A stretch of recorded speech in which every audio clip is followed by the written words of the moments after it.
Good morning. I want to go over how to do an annotated bibliography. And so an annotated bibliography is very similar to a works cited page, except what you're doing is writing information about each of your sources. And so there's a couple of things that are tagged here in this assignment. One is your annotated bibliography where you can put your work.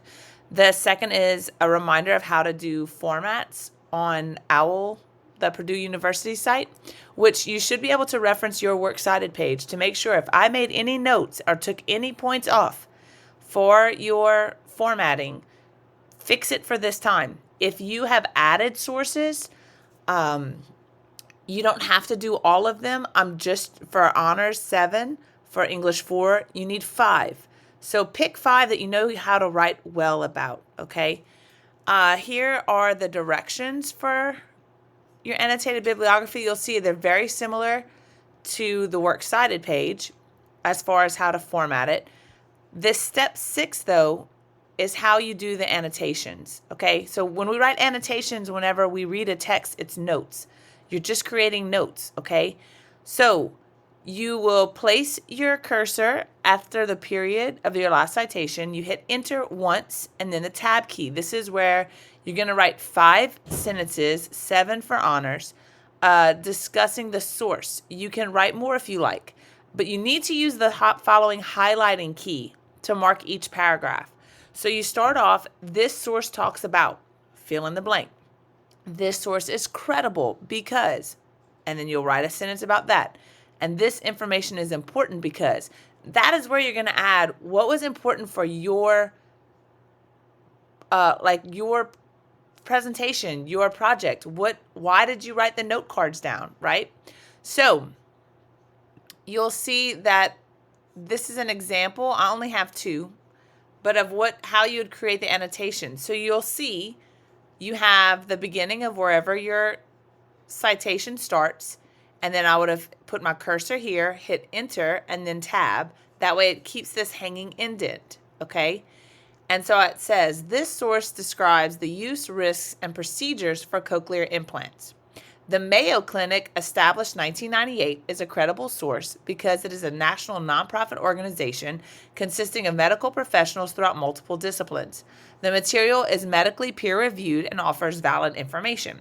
The information was important for this project because it clearly explains an overview of why cochlear implants are an option for people with either single-sided deafness or complete loss of hearing.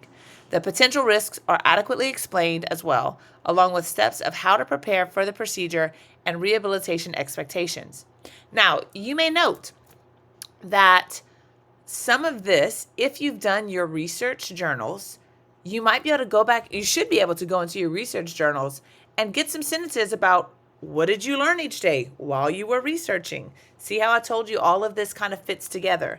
You kind of have your notes and then you can put it into a clear explanation for someone else. Okay, so in this example, I have 5 sentences and one is in the blue that says, describes what it does. I have 2 sentences explaining why the Mayo Clinic is credible. Now, I might have had to go into the Mayo Clinic's website and actually look up why the Mayo Clinic is credible. I definitely looked up this information, okay? And if I used a Mayo Clinic for a second source, I would not use the exact same thing. I need you to vary it a little bit, okay? Then I wrote 2 sentences explaining about maybe what from my project I needed to use especially. And this helps me, again, whenever I have to go to my outline and I'm going to have to start talking about my project, my ability to explain in these annotations is going to help me process what I need to know for my actual project, okay? So here's a second example. It starts off with the citation, and there's that hanging indent, and then here's my annotations. This source focuses specifically on the use of cochlear implants for individuals who have lost hearing in one ear. BMC is a credible source because since 1999, it has accumulated more than 300 journals. The information provided by this source pertains to the project because it establishes that the treatment for single-sided deafness is still unclear. Most solutions posed are the use of contralateral routing of the signal, cross, hearing aids, or bone conduction, BC devices. This was an actual study to see if the high cost of a cochlear implant is worth the procedures and benefits for the individual and offers plenty of statistical data. The study concluded that the overall quality of life was improved with the CI and is worth a financial investment. Now, here's what's interesting for my project is that if I would have needed statistical data, probably means a chart. So then I would know, hey, this source might have that chart or graph that I'm going to need for my project board.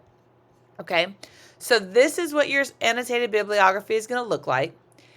Your ability to write these annotations shows me that you can write about academic pieces, which is why I had you do at least 2 from EBSCOhost or Gale, because I want to make sure that you can write about academic language.